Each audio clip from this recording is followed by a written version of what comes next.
Ration भी कब देते हैं कब देत भी नहीं, राशन कार्ड वाले भी।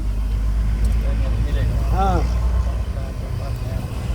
बहुत लोक आरडा आहे राशन वो पण कुणाला देत बी नाही, कुणाला कधी देते तर कधी देत बी नाही, असं व्हायला लागलं ते। आणि तहसीलमध्ये गेलो कर्मचाऱ्याकडे देतात तुम्हाला असं म्हणते, काय करायचं, कुणाला लिहिता येत नाही, कुणाला वाचता येत नाही। अंगूठा लगाडतो पूछो नहीं कहता काय अंगुडा लगाडस, अंगुडा लगाडेन काही लगाडेन। ऑनलाइन से तो निकले नहीं ऑनलाइन के लिए आप क्या चाहते हैं कि पानी आने की व्यवस्था कैसे की जाए? आता पाणी आता काय तुमची सांगा ना काय शासनाकडून अपेक्षा आहे, समस्या सांगा पाण्याची तुम्हाला. समस्या कशा सुरू करायला पाहिजे?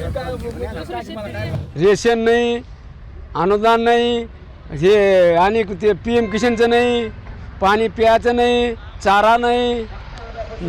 पिकाची परिस्थिती काय आहे? पिकाची काय परिस्थिती आता, काय पिकच नाही, सगळं करपून गेले पिकं, बोलतो रे तो वाच देने सगळे करपून गेले पिकं।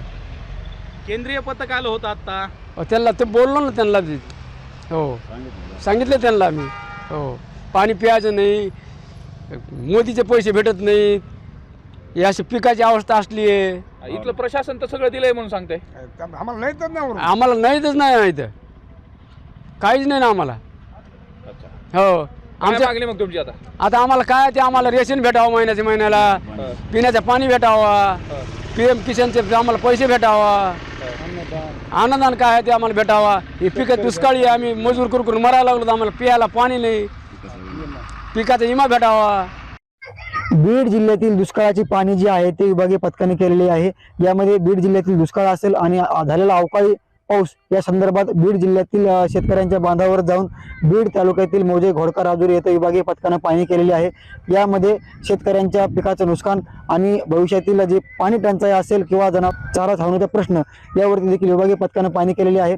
तसेच जिल्ह्यातील जी धरणे आहेत, जे तलाव आहेत, त्याची देखील पाण्याची परिस्थिती कशा पद्धतीने आहे ते देखील पाणी विभागीय पथकाकडून करण्यात आलेले आहे। तसेच यावेळी शेतकऱ्यांशी देखील विभागीय पथकाने संवाद साधलेला आहे। तसेच शेतकऱ्याकडून देखील काही मागण्यांचं निवेदन या पथकाला देण्यात आले आहे। त्याच पद्धतीनं जिल्ह्यातील पाण्याचा प्रश्न असेल किंवा चाऱ्याचा प्रश्न असेल यावरती लवकरात लवकर सकारात्मक निर्णय लावून जिल्ह्यातील जे दुष्काळ परिस्थिती आहे, दुष्काळ जाहीर करण्यासाठी लवकरात लवकर आढावा देण्यात येणार आहे, असं देखील विभागीय पथकानं शेतकऱ्यांना माहिती दिलेली आहे। यावेळी जिल्ह्यातील वरिष्ठ अधिकारी या पथकासोबत होते। मुंबई तहसील योगेश काशीद, बीड।